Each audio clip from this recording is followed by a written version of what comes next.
Look at that plant. I want you to know that everything was grown in my garden. Don't touch that plant! Is it poisonous? She'll become part of the plant.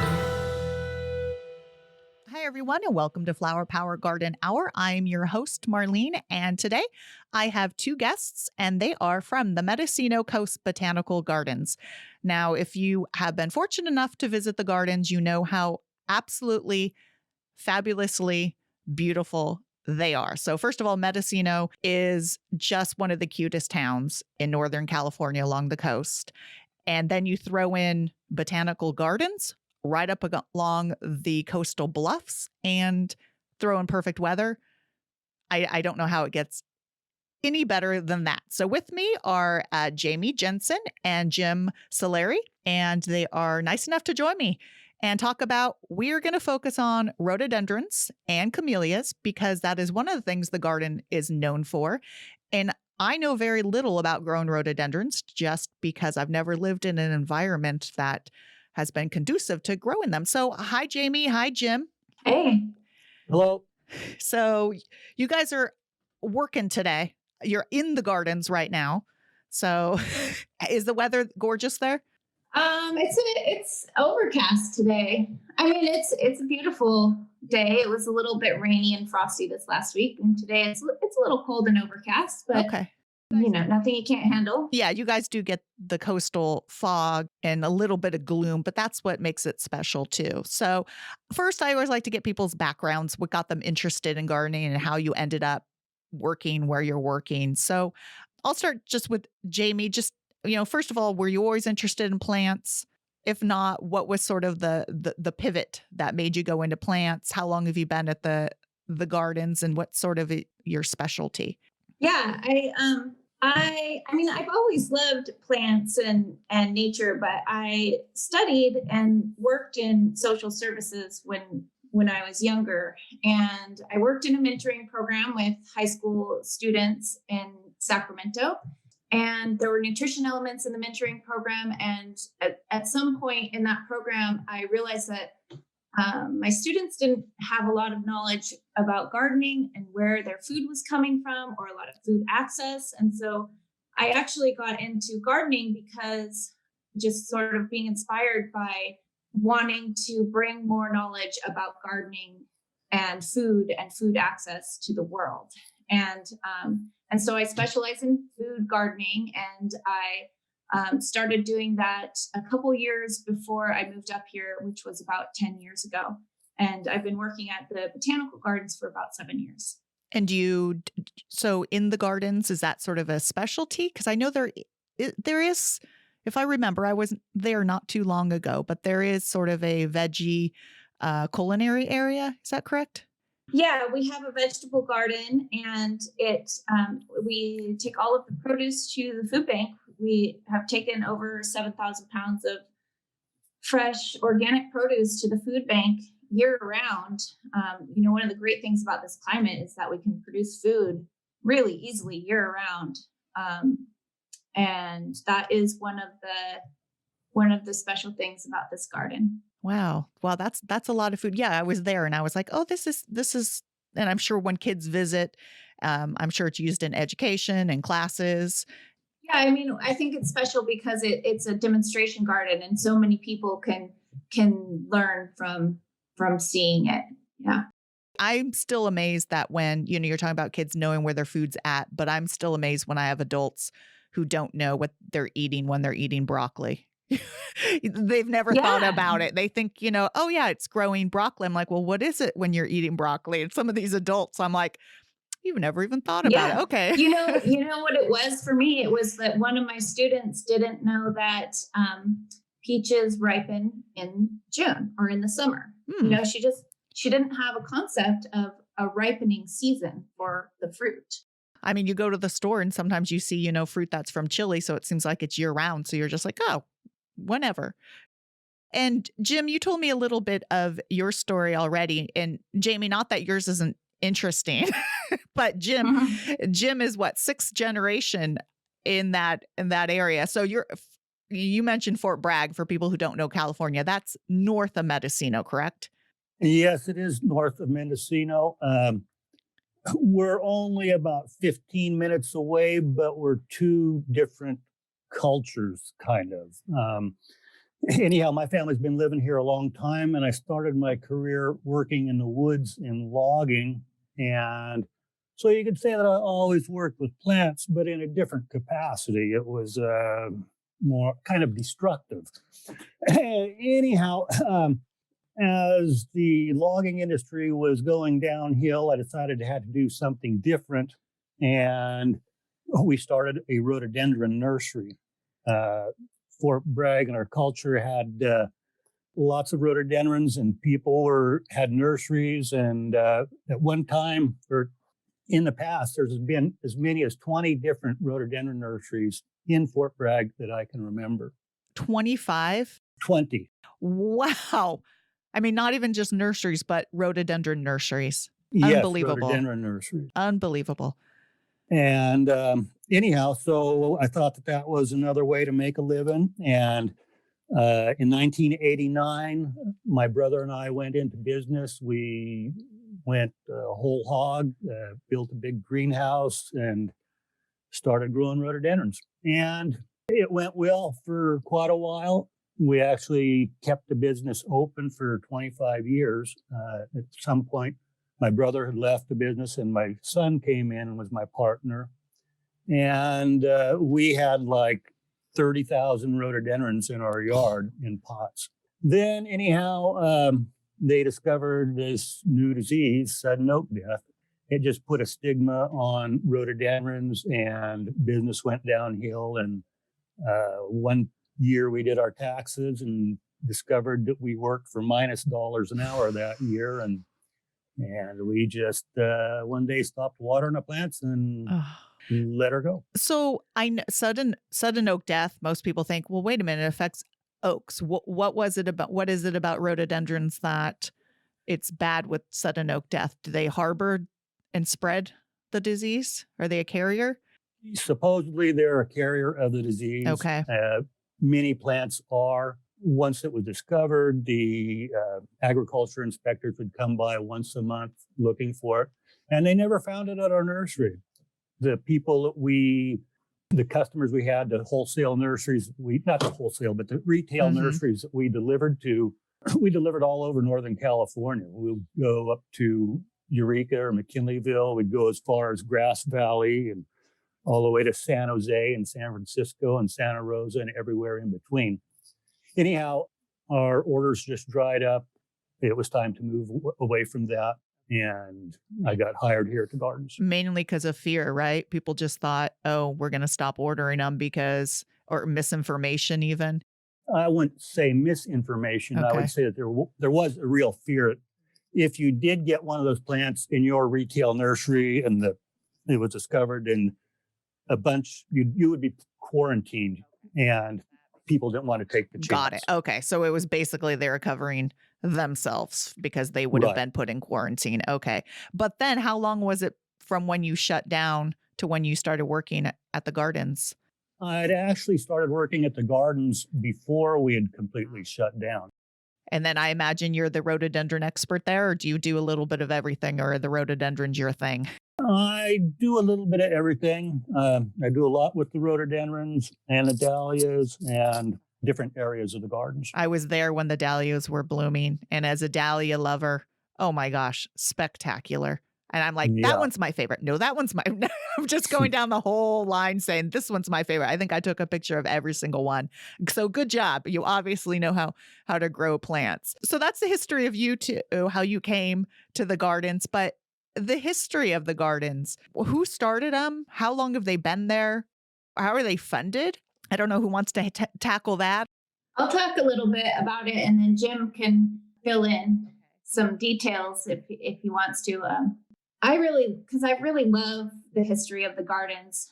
I love these gardens because they have always been a place where a lot of people come together and grow plants, and the funding has always been sort of short as far as I know. And And it's a place that shows that, you can make so much beautiful things happen with love and volunteers and many hands working, even, on a short amount of funding. So they were started by a man and his wife named Ernie and Betty Schaefer.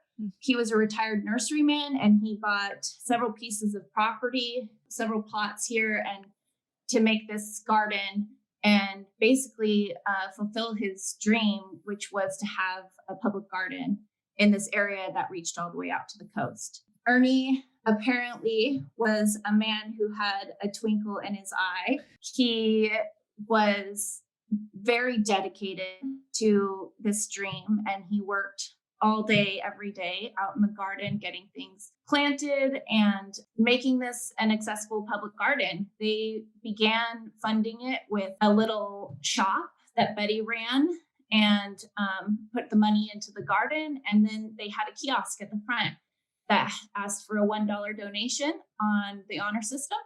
And people could just come in and take a tour of the garden, and Ernie would put things down and show people around. And this was in the early 60s. Oh, okay. For some reason, I was thinking early 1900s. So it's fairly new. I mean, I think that's fairly new. It is, yeah. And I like the fact that he did it. I wasn't sure if it was someone's homestead and then they donated it, but he bought this property with the idea of putting in a botanic garden. And I love that.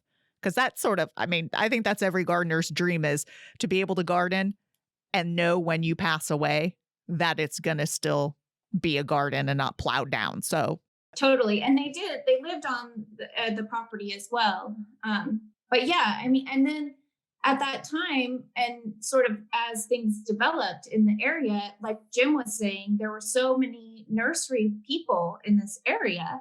And at that time, Fort Bragg was a town of 4,000 people. It was a very small town, and a lot of interest in plants in this town. And the people who were interested in plants were all many of them were coming together on this property and growing out rhododendrons that they had hybridized, and, helping by collecting plants and actually planting them here to see what would happen. Wild collected plants from all over the world. And there was a lot of energy from a lot of different people that went into making this a beautiful garden. Yeah, for sure. I mean, volunteers, people who have a passion, that's how, where I'm work, volunteers are huge in any garden I've been part of.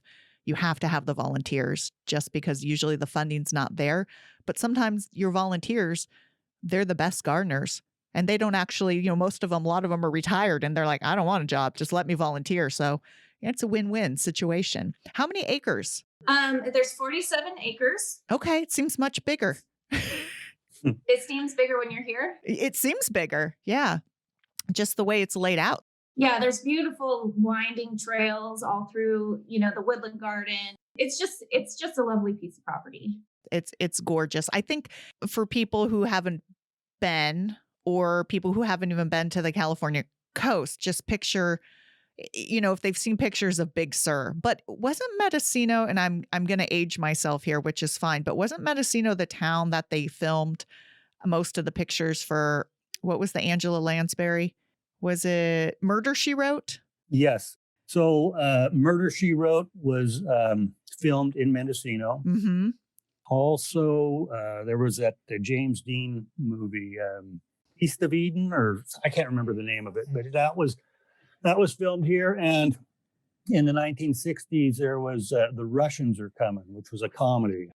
It's either a really bad documentary, truthful documentary, or it's a comedy. Yeah. It was a really funny movie, and it showed a lot of the Mendocino coast in it. Yeah. So you just picture these bluffs and then these just very natural gardens for the rhododendrons and the camellias, these big open swaths of grassland. But then you also have your more cultivated gardens, and then you have your dahlia section. And then you also have your your tuberous begonias in sort of a greenhouse when they're in bloom. So there's always something to see every time of the year. And that's what you guys are sort of known for, right? Camellias, rhododendrons, begonias, and I would even think the dahlias. Yeah, definitely the dahlias as well. Yeah. What USDA zone is this?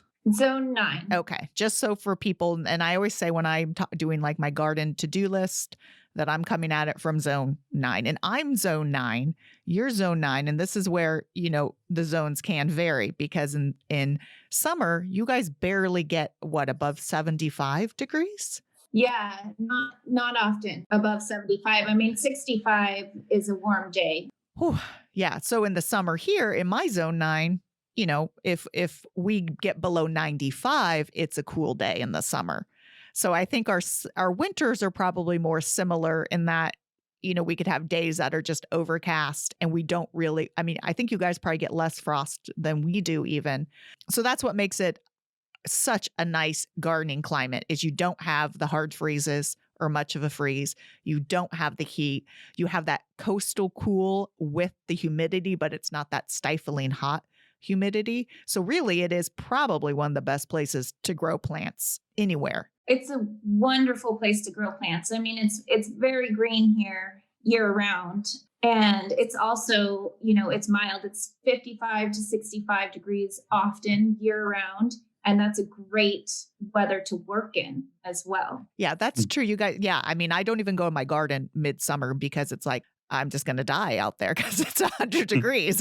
Or you go in the morning and that's it. So let's start focusing on the plants. And, I really want to focus on rhododendrons, of course, with some camellias in there.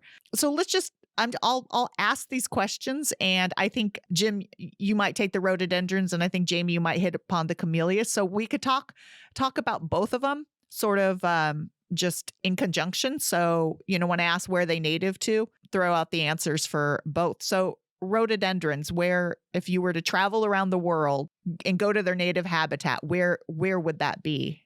Okay. So right here in Fort Bragg and on the Mendocino Coast, we have rhododendrons, which are native here. There are some rhododendrons in Europe and in Asia, even in the South Pacific. They're called Virrea rhododendrons, which are like tropical. They're gorgeous. The main area for rhododendrons, though, is in Southeast Asia, in Nepal, Tibet, India, China, the Mekong River Valley. And there are some places where you can go into a big valley and there's like 300 different species of rhododendrons in one area. Amazing.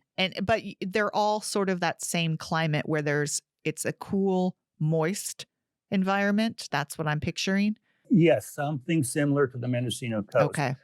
Like at the top of the Himalayas, whatever, is very cold and the bottom is very warm. But somewhere in between is an area where the climate is just right, where it kind of simulates the climate we have here in the Mendocino Coast Botanical Gardens. Got it. So it's not quite a cloud forest. I've never been there, so I really can't tell you. All I know is what I've never been. I've never been to a real cloud forest either. I just wish. It just seems like it's the perfect environment. Okay, Jaime, camellias. Yeah, camellias similar. They are also native to southern and eastern Asia, Japan and Indonesia. And there's about 200 species of camellias. But there's none native to California, right? Unlike the rhododendrons, where there's some native along the coast. I do not think so. Yeah, I'm like, I don't think there are. Yeah. But camellias, actually, I'll just put this out there, where you get like tea from is one of the camellia species. Yes, Camellia sinensis. Mm-hmm. It's not the showiest flower, I must say. No, it's not. It's probably the least showy flower. But then again, it hasn't, it's not a hybridized one that we're used to, for the most part, seeing. So, and they prefer, since they're from the same environment, they also prefer the cool. But knowing that we could grow camellias in the Central Valley, I imagine they could take a little bit more dry and less humid, moist. They can take a little bit of heat. The camellias, the japonica is the one that is from Japan and is most often in the nurseries and that I see in the Central Valley. It seems to do okay in shade. And those are the ones I get, I think, get pretty large flowers because Sacramento is actually known for a camellia. They're camellias. I mean, they're huge. And then you get a little bit further out, like in Davis, and if you see a camellia, it might be only 3-4 feet tall, and it's, you might see one and you're like, wow. And I think it's basically water and soil. A nice, well-drained soil and constant moisture. It's something that you probably have to tend to fairly closely in the valley as far as watering goes. So you guys, you don't have irrigation anywhere in the gardens, right? No, we have. I mean, we irrigate regularly.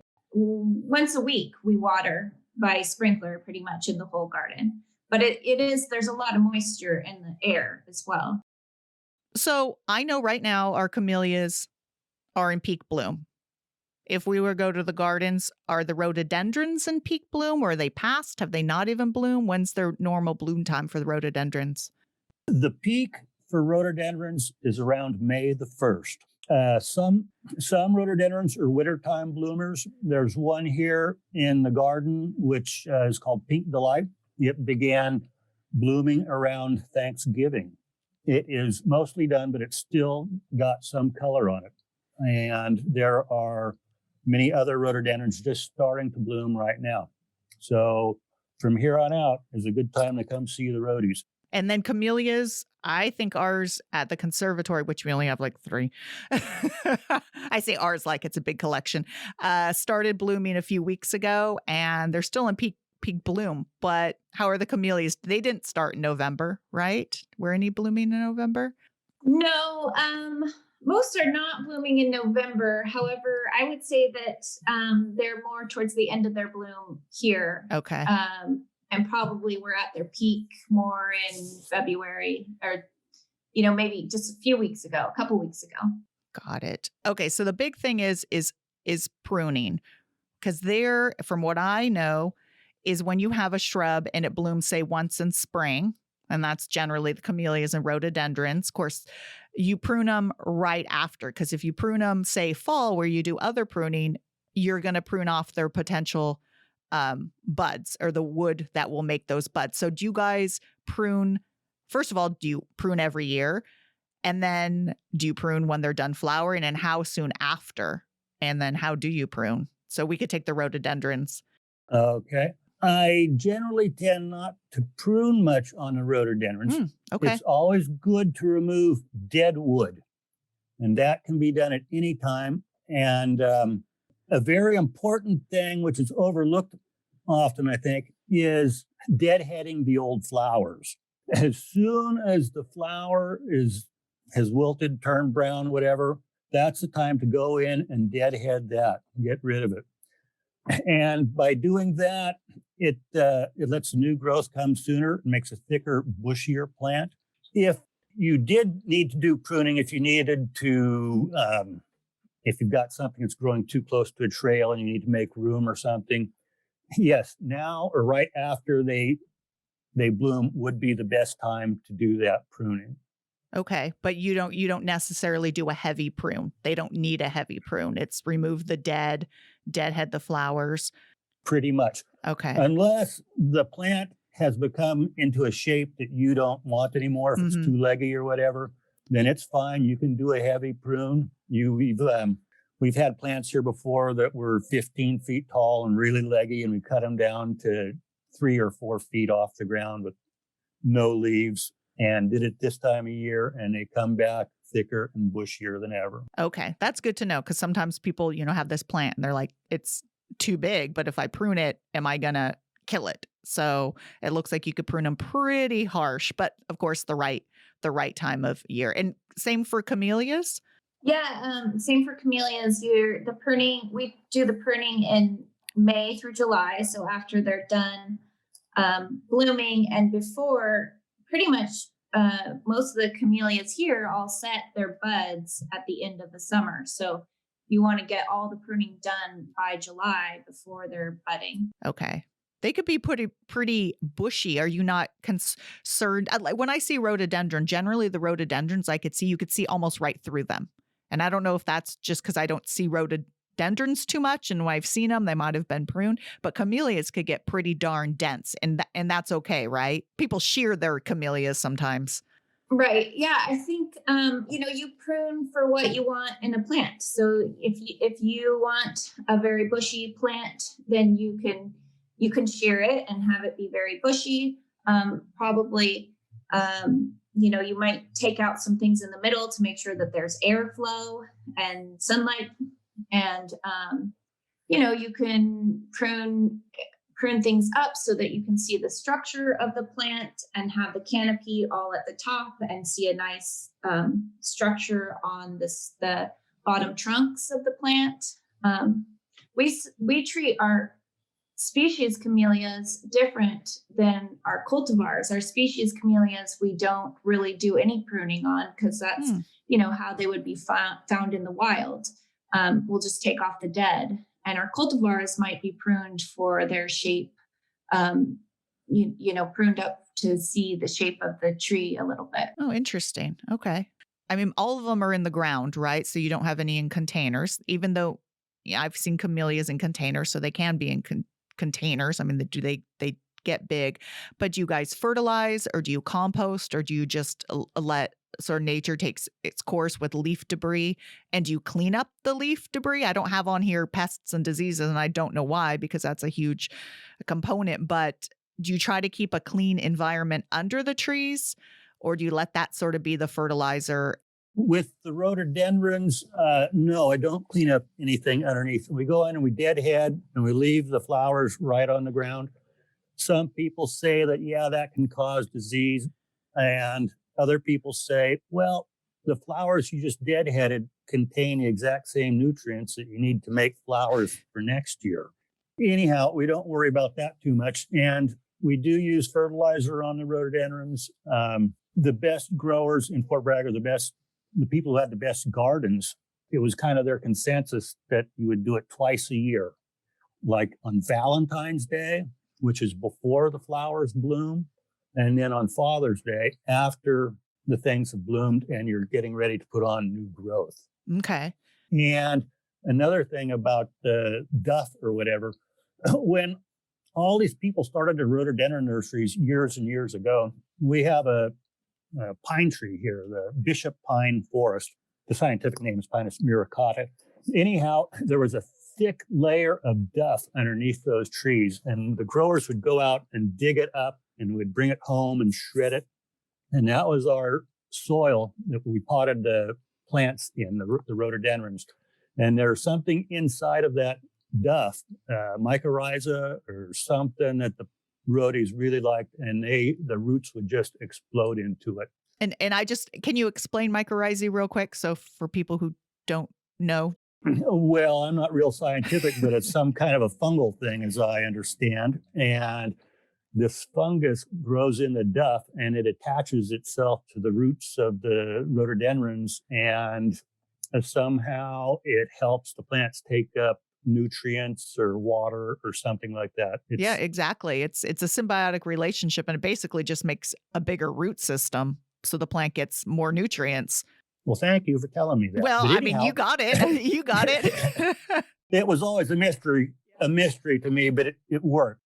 And yeah, you could buy all these mycorrhizae inoculates, but what they were doing was they were just taking probably the best garden soil you could possibly get, which is from the forest. Now, I'm not telling people to go out and take forest soil, of course, but they're trying to grow the same type of plants.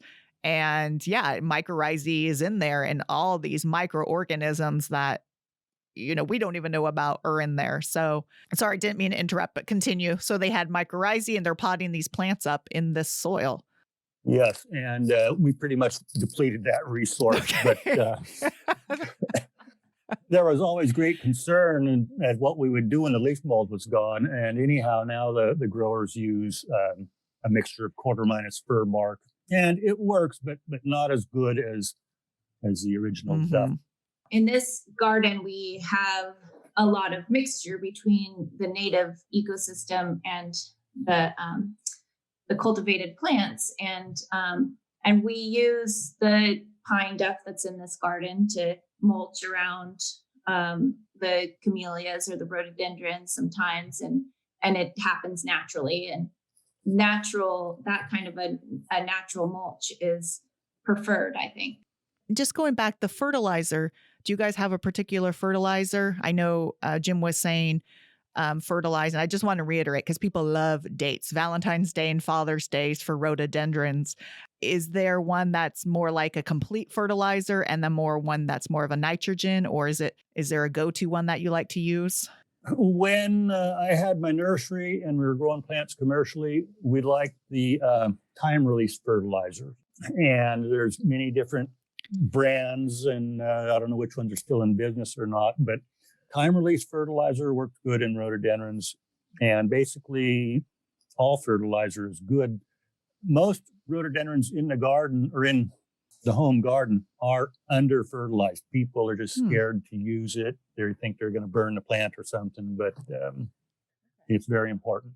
But it's a low dosage fertilizer usually, right, Jim?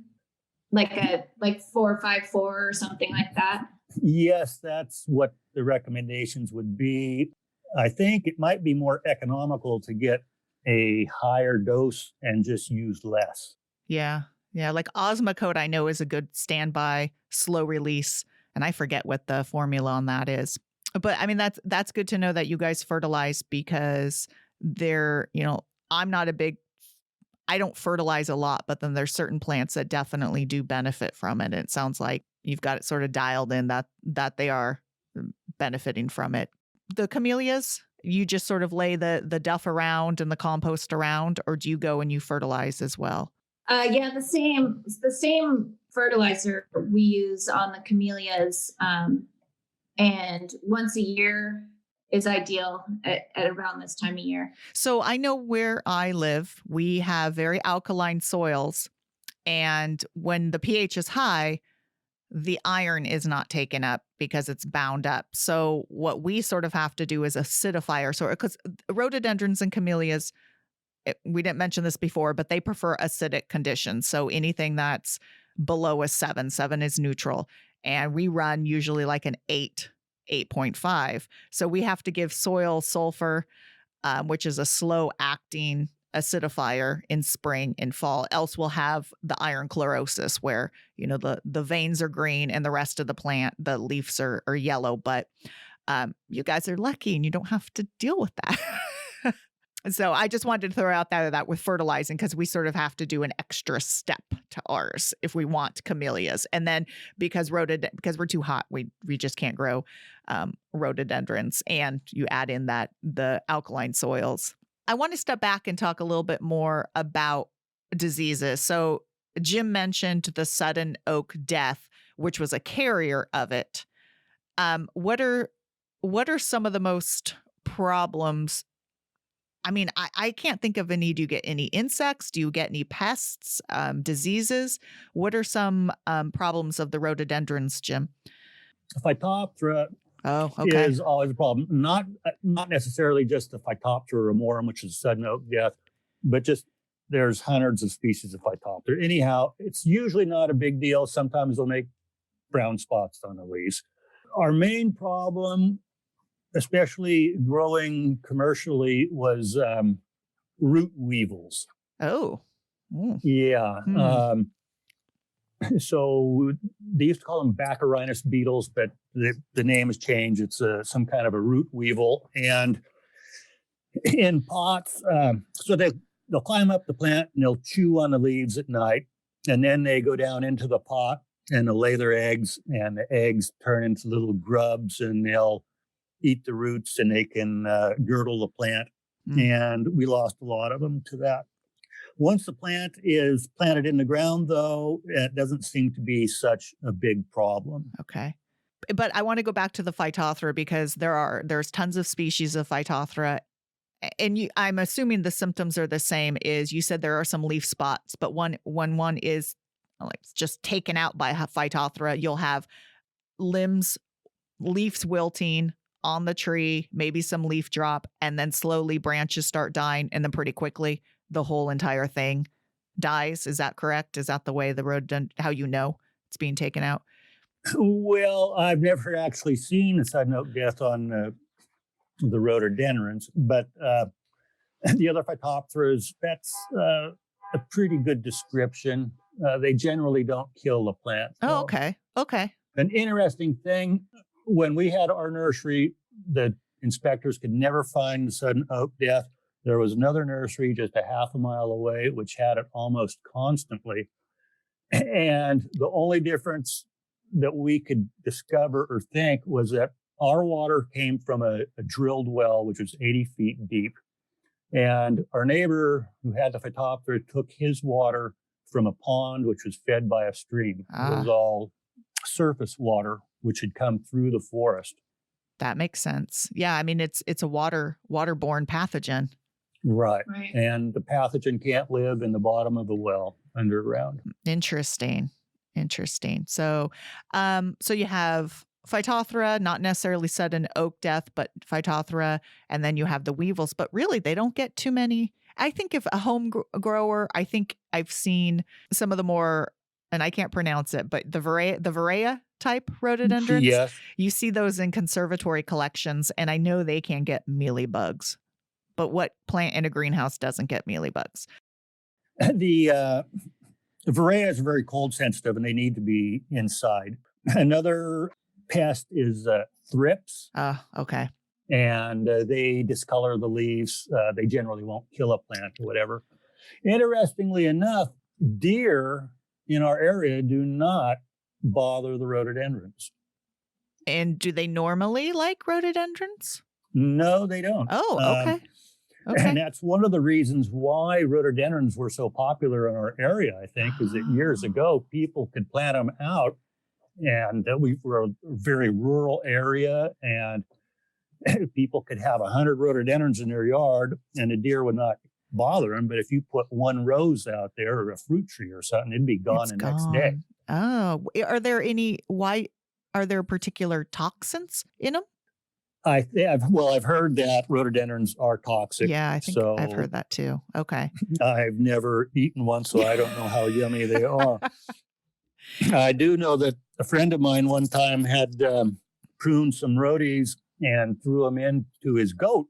Oh. And the next morning, the goat was dead. Oh. So we just had that. So UC Davis has a very good vet school attached to it. At Vets Med Center too, where people, and they had a dead goat, and then the herbarium brought the contents that they fished out of the dead goat's stomach, and it's, chewed up remnants of 4 different plants, and they wanted us to ID it because she did the same thing. The owner of the goat chopped up a whole bunch of plants and threw them at her goat, and then within like a day or two, her goat was dead. So yeah, goats aren't as sturdy, I think, but that's good to know because I never think about rhododendrons, but they could kill a goat. It's good to know since that's been happening lately around me. And pests on camellias. I know we get this weird scale called barnacle scale, and it looks like a barnacle, and that's on our Camellia sinensis, our tea camellia. But I'm sure out in a more natural setting, do you get any pests, diseases on your camellias? Yeah, I have to say I don't know much about what pests on camellias. Okay. I haven't had a lot of experience with it, but I do want to say that to your point about the acidic soil, it's when a plant is living in an environment that is sort of stress-free for it, like we have the acidic soil for these plants, and that's the kind of soil that they like to live in. So there's no stress there because that's what they want. And we have this mild climate, and that's the kind of climate that they like to live in. And so there's no stress there because that's what they want. And a plant that can grow healthy and vigorous because it has the right soil and the right climate will be more resistant to pests in general. Exactly. Because it won't be weakened and it'll be able to be stronger than the pest. Exactly. No, 100%. And that's why I think, ours don't look like yours because they get pests. They're in an environment where they're not thriving. Yeah. And you know what I mean? That's part of the challenge of gardening. We always want to grow things that we really are right sort of outside our our climate limits, and it's sort of a challenge. And then we wonder why they don't look perfect. And then we try everything we could do to get them to look perfect. But I know camellias could get mealybugs. I know they could get scale. I haven't seen the rips on ours, but I think because your setting is so natural and you have natural predators and you don't spray pesticides and you have this nice open ecosystem, that you don't have the pests there, or if you do, they get taken care of by, beneficial insects that are there. So it's once again, if you're not growing them in a certain area, your experience with them is no pests pretty much, so it's not to say, oh yeah, they get this and they get that. They'll get these and they'll get that if it's in a certain environment or if it's taken care of a certain way, if that makes sense. I know people and I don't know, any of you can answer this, but the camellia leaf blight, when they sort of get these blotchy marks on their flowers. Do rhododendrons get those? We call it, we just call it petal blight. Petal blight, yeah. And sometimes the rhododendrons will get a big brown spot on the flower, and the flower gets kind of mushy. It's generally not too big of a problem unless you're going to enter a flower into the rhododendron show and there's some moisture the night before, and then you have this perfect flower, which would have been the best to show, and it's a loser all of a sudden. So it's really just a moisture issue. It's nothing to be concerned about, like spreading. I think so. Okay. Another thing, I just mentioned something about the rhododendron show. So up here at the gardens, we have, not last year due to COVID, but for the last 38 years, we've had the John Drucker Rhododendron Show. And the society in town, they generally around the 1st of May or so, they set up a tent here at the gardens, and everybody in Fort Bragg, whatever, they bring their best flowers in, and it's a judged competition. The last show we had, I think there was over 1,000 entries in the show. And if you've never seen it before, it's worth the trip, and you should come see that. So that lends me to, because I know camellias, and Sacramento has a camellia show. There's a few camellia garden clubs. So rhododendrons, you could pick them? How long do they stay fresh? Generally, they don't stay very well as cut flowers. Okay. 4 to 5 days, maybe. Oh, okay. That's not bad. So long enough for someone to cut a flower and then bring it and have it be judged. So they don't just wilt. They look so thin. Their petals look so thin and dainty and not as waxy as camellias, but I guess they are sturdier than they look. But there are many different varieties, and some do last well as cut flowers. There's the one I was talking about earlier called Pink Delight, and its flowers last 2 or 3 weeks as cut flowers in a vase. Wow. Oh, that's nice. Yeah. That one's not fragrant, is it? That one is not, but there are many fragrant rhododendrons in our garden. And there's one blooming right now called Elsie Fry, and it is so sweet. If you could put that into a bottle and call it perfume, it would be something. What is it called? Elsie Fry. Elsie Fry. Okay. I may have to look that up. And that's available commercially, I think. Since we're talking about fragrance, we might as well talk about colors. What colors don't rhododendrons? I'm thinking of oranges and yellows and pinks and pretty much everything, right? Pretty much everything except for sky blue. Yeah, well, that's like most flowers there, right? Yeah. So it can be red, purple, pink, yellow, orange, and every combination in between. There's flowers with freckles on them and flowers with blotches on them, and a whole menagerie of colors. There is, Jim, that Rhododendron augustinii. It's supposed to have some blues in that on that one. Have you ever seen them? Yes, and it's blue, but not quite like the sky. And what about camellias? They're not as, I'm trying to think. They actually are pretty widespread with their color palette as well, but not orange, right? I don't think I've ever seen an orange camellia. Not orange. I think they mostly fall into the white, pink, red range. Yeah, no purples I know either. that there is yellow camellias. I don't know of any orange or Purple. purple. And some camellias could be fragrant as well. Yeah, we have one called Apple Blossom. I think that's the one that's most fragrant in our garden. Yeah, I like fragrance. So every time, I mean, if you have a beautiful flower with a good fragrance, it's just a bonus. But I think I hear a lot of times when people say, "Oh, rhododendrons aren't fragrant," and I'm like, "No, that's not true. There are some, but now I could name one when someone and they'll be like, "Wow, you're so knowledgeable about them." I guess that people also, the Camellia sasanqua, I think is one of the more common camellias on the market, and it does have a fragrance to its blossom as well. But it's very, it's sort of corny, I think, right, Jim? Do you know?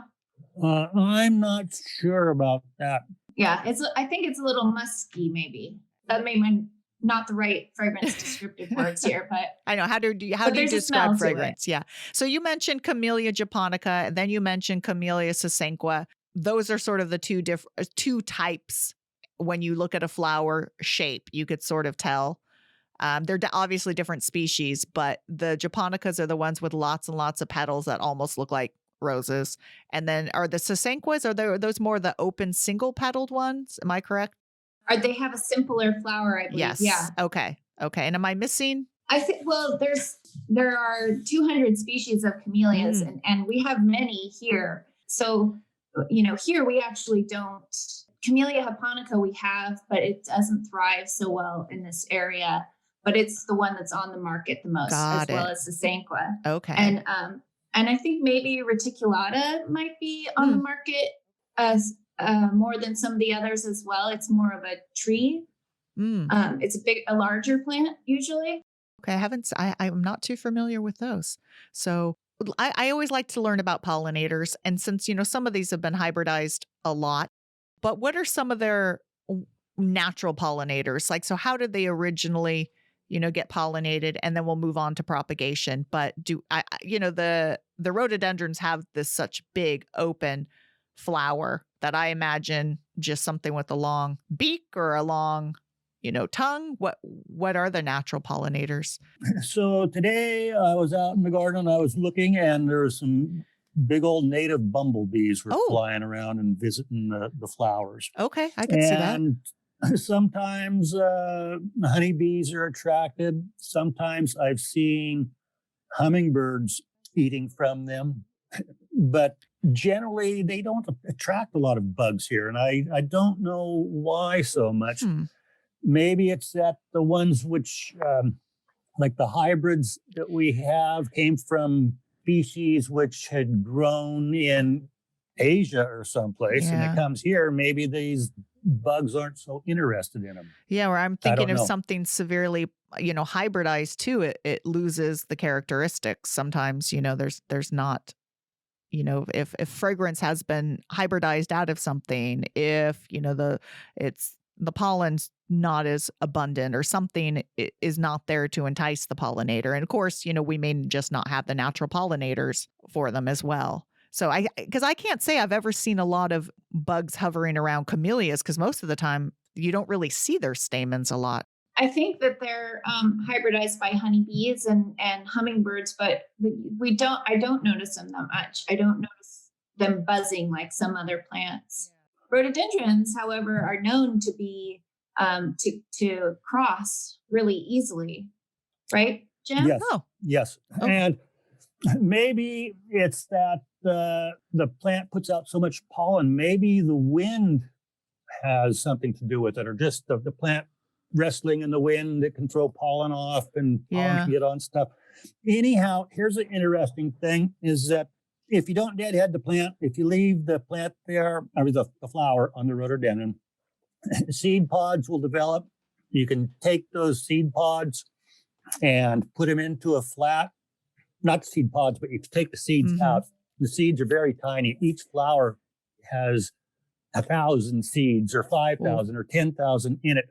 And if you put that onto a flat and put it into a greenhouse, they will germinate and they will look like a chia pet, so thick.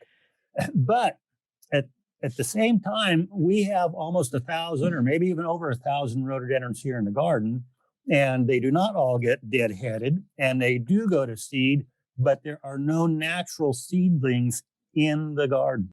Interesting. So, but if you take it and you start them in the greenhouse, they'll take, Yeah. but just in the ground? Yes, there are no natural seeded plants Hmm. in the gardens, and these plants have been here for 60 years, and Why do you think that is? I do not know. It is a mystery to me. It defies Yeah, they're logic. not, and it's not like they're all cultivars either. There's a lot of pure species rhododendrons out there as well. And when we propagate them, we usually propagate by cutting. We always propagate by cutting in the garden. First of all, I didn't even know rhododendrons, you could start that easily from seed. I didn't know you did germination rate, so you don't even need to do anything to the seed. You just collect it when it's when it's ready and okay. Now I'm still stuck Correct. on the whole why none of them have popped up in the ground, but you could do it in a greenhouse. I'm wondering if Right. something gets to it before. No, because interesting. So anyhow, if a rhododendron blooms in May, then if you don't deadhead it, it'll have the seed pods will be developed and ready in September or October or whatever. And some of them are just now splitting open right now. So I don't know.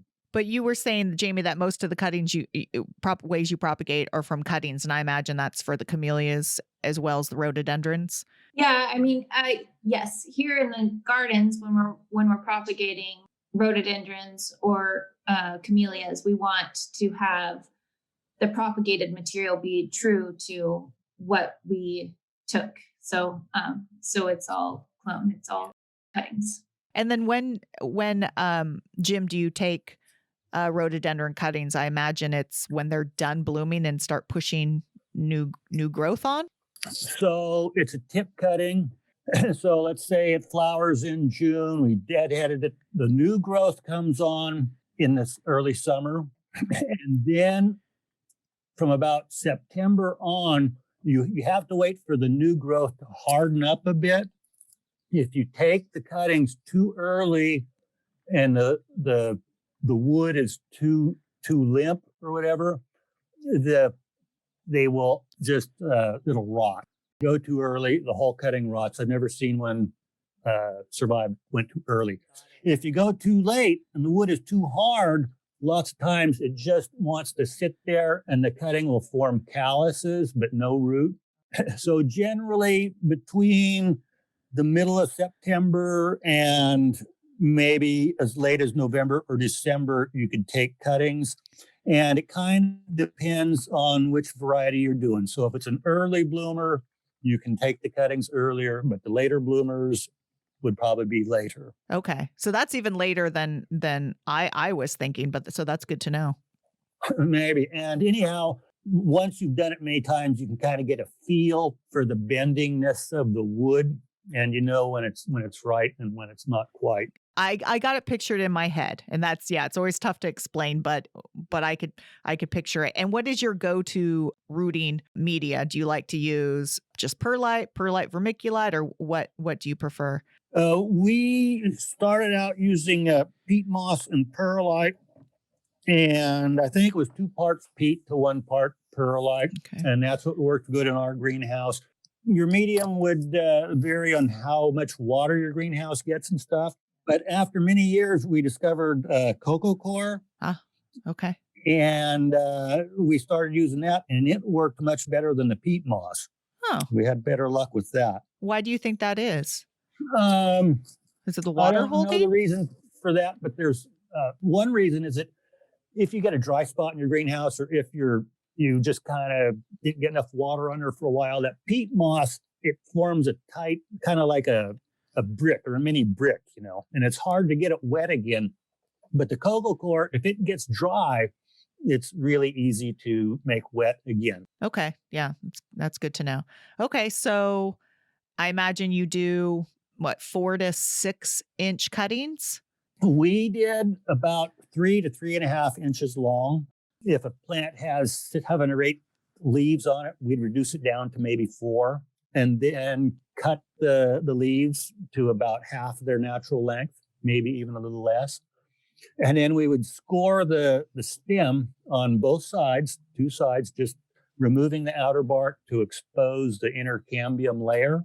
Oh, okay. So that would be in the portion that goes below the planting media. Right, the part that actually goes into the soil. That's interesting. And then we would dip the cuttings into some kind of a disinfectant. I think the brand we used was called Physan. Maybe it's something different now. Nope. Physan is still around. It's still used in the greenhouses. Yeah. And then we would dip the cuttings into Hormex number 8, it was called. Oh, number 8. Yeah. Okay, so yeah, it's number 8 I use on like hibiscus, things that are a little bit more woody, but not quite. Right. Hormex number 8. Some varieties were very easy to start. Some of them are 90%, some are 80, some are 70, some are like 10% or less. And you just, after a little experience, you learn which ones not to do. How soon do they set roots? Since you can do them as late as November, are they going to push roots out, or do you have to wait and like keep those cuttings on there for a good long while? So in our greenhouse, we had heated beds and we kept the soil temperature at 70 degrees. Okay. And you could have roots starting in maybe a month or 6 weeks, but we would let them sit in those beds and let the roots really grow. And we had like 16 by 18 inch flats, and we would put like 200 cuttings into one flat. They were just jammed tight in there. When it came time to plant them, you had to like just rip or literally muscle that thing apart. And we put them right in the gallon pots and put them right outside. Okay, so you were tough on the roots, and then they were big enough that they could go into gallon pots. Yeah. So you weren't babying these things, man. No. And some varieties need to be babied because the roots aren't that strong or whatever. And once you figure out which one needs to be babied, you just don't do him no more. And I think camellias, I've propagated camellias similar. I've never scored the bottom of a woody cutting. Do you do camellias that way? I have never propagated camellias, and we don't do it much here at the garden. But yeah, I think it's a similar process. You probably know more about it. Yeah, I'm going to try that whole stripping of the cambium layer. I'm going to try that on a few difficult to root plants I could think of, because I could see, we do that when we're air layering, which is basically taking a cutting, and Jim, you probably know, taking a cutting while the stem is still on it. That's the same idea we do, is strip the cambium layer, maybe put some oxen, and then, wrap it up so it keeps it moist. And the idea is the roots form along there. But I never thought about doing it in a woody cutting. Now I'm excited. I'm going to go and try to do that on some of these plants that I can't get to root. Also, the cuttings, it worked a lot better when you got them off of young, fresh plants as opposed to big mature plants in the garden. Oh. We had a lot better percentage when we took the cuttings right off of our gallons or 2 gallons that were out in the field that we were getting ready to sell. Interesting. Okay. Because I would think new growth is new growth, but I guess, the hormones just possibly aren't there. Are rhododendrons ever grafted? They can be. In the old days, before they had heated beds, that was one of the main ways of propagating. So they would find a species, maybe one called ponticum or something was a common one, and they could start them from seeds and let them get up big enough, and then they would cut the top off of that one, and then you could take a scion from the plant which was desirable and graft it onto there. So it was mainly just because of the setup wasn't there, but nowadays, because you've got the heating beds and everything, it's not done. Or you guys didn't really do it in your business. It's much easier to start them from cuttings in the heated beds. However, there are some really good varieties which do not start from cuttings. There's one called Loderi King George. It's blooming in the garden right now. It's got a big white flower like a basketball, and it's fragrant too. And I tried and tried doing cuttings on him and never got him. But I was successful grafting a few of them. And it takes a lot more time and effort than cuttings. That's a huge flower. I want to see Yeah. that. I need to go up there and see it. Okay, so just a few more questions, and I'll let you guys go. So how long can rhododendrons and camellias live? I mean, how old's your oldest? Do you know? Do you have any? I mean, your gardens were started in 1960, so no matter what, they're not going to be that old. Some of them are pretty close to that old, I believe. We've got many of them which are 60 or 50 years old. And I was looking at one this morning. There's one called Cornubia, and that plant is like 30 feet wide and 25 feet high. It's huge. Anyhow, I have found wild ones out in the forest here around Fort Bragg. There's an area called the Pygmy Forest. I don't know if you're familiar with it. Yeah. Anyhow, there can be trees that are 100 years old and they're 3 feet tall. And I cut down this one rhododendron. It was 15 feet tall, very slow growing. You could not see any growth rings in it. It's maybe 4 or 5 inches in diameter.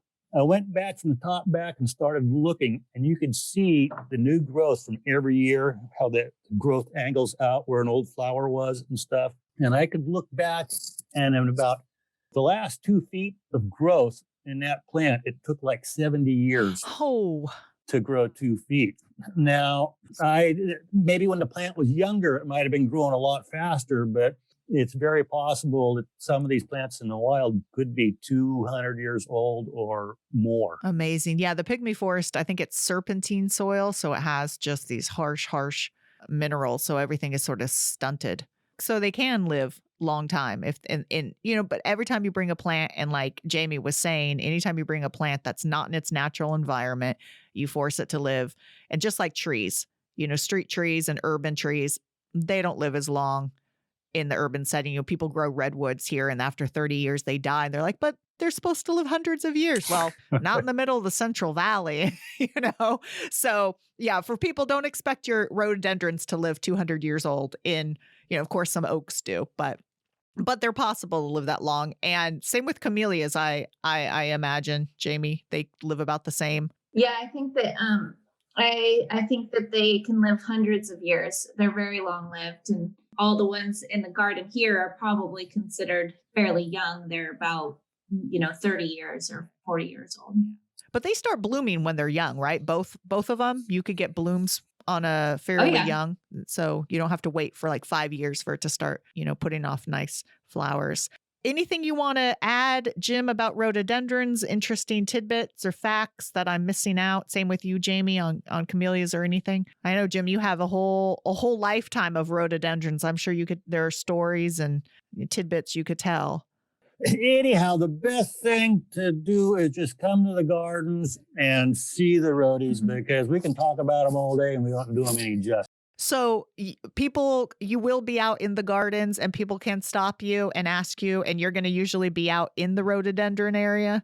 Pretty regular. You can recognize Jim because he always has a cowboy hat on. Ah, okay. You're not one of those curmudgeon gardeners who, are going to just be like, I don't want to talk. I'm a gardener because I don't want to work with people. I just want to work with plants. That might be me a little bit. There's some truth to that. Yeah. Speaking of the gardens, you guys are now open 7 days a week, right? Mm-hmm. Your hours. Yeah, starting next week. Okay. And your hours are 9 to 5. 9 to 5. And I think 9 to 10 in the morning is members only. And then the rest of the day we are open by reservation. Oh, okay. So reservations. You have a nice nursery there. Yeah. That you or grow plants from what you've propagated in your garden. And are there rhododendrons and camellias for sale? Oh, definitely. Rhododendrons and camellias, and a lot that we propagated from our garden and beyond. And then, right now, like Jim was saying, go see the rhododendrons because, the garden itself, it's gorgeous, but the rhododendrons are in peak bloom now. And then I was there when was I there? In, I want to say July, August, when the dahlias were in peak bloom. Is that when your dahlias are in bloom for you guys? The dahlias for the last couple of years have started blooming on June the 15th. Okay. That's just the start of it. but the peak time is September the 1st. You got it down to a date. Okay. Yeah. And And they're then gorgeous. They last, or some of them last all the way through the month of October. And then the camellias we missed out on a little bit, right? Yeah, you gotta get here fast if you wanna see them. When I was there, when the dahlias were in peak bloom, I thought the begonias, your tuberose begonias too, were looking gorgeous. There's always something. And you guys have art in the garden as well. Yes, we do have art in the garden. I believe that art in the garden is going to be a virtual event this year, so you can check on our website, Garden by the Sea, and to see what's happening for that. Okay, so it's gardenbythesea.org. Yep. Okay. Yeah. And then you guys also have Instagram, I know. And what is the Instagram handle? I follow you guys. Is it, I think if you just Google Mendocino Botanic Gardens, it'll come up, but I don't know if you have that handy. Yeah, you'll have to. I don't have it handy right now. Okay. Most people who have Instagram, no, you could just Google it. And I don't know, do you guys have Facebook or any other social media? Yep, we do have a Facebook account. Same thing, just Google Mendocino. And yeah, if you guys, anyone is up visiting San Francisco, it's worth driving up a couple hours. Or if you're up in that area anyways, it's worth it because it's an amazing spot. Thank you both for doing this. Thank you for having us. I learned a lot. I mean, I can't run out and buy rhododendrons and grow them.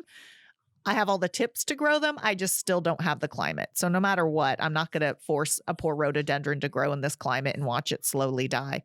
But, camellias I could do. But I can at least enjoy the rhododendron. So everyone go visit the Mendocino Coast Botanical Gardens, and thanks for listening. Bye.